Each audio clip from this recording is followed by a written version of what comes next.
முருகன்தான், தமிழ் என்றால் முருகன்தான். பரமசிவனுக்கு பாடம் சொன்னானப்பா, பாம்பாட்டி சித்தருக்கு காட்சி தந்தானப்பா, அருணகிரிக்கு ஞானம் கொடுத்தானப்பா,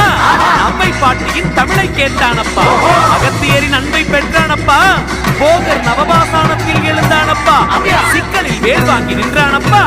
திருச்செந்தூரில் சம்காரம் செய்தானப்பா, பிரம்மனை சிறையில் அடைத்தானப்பா,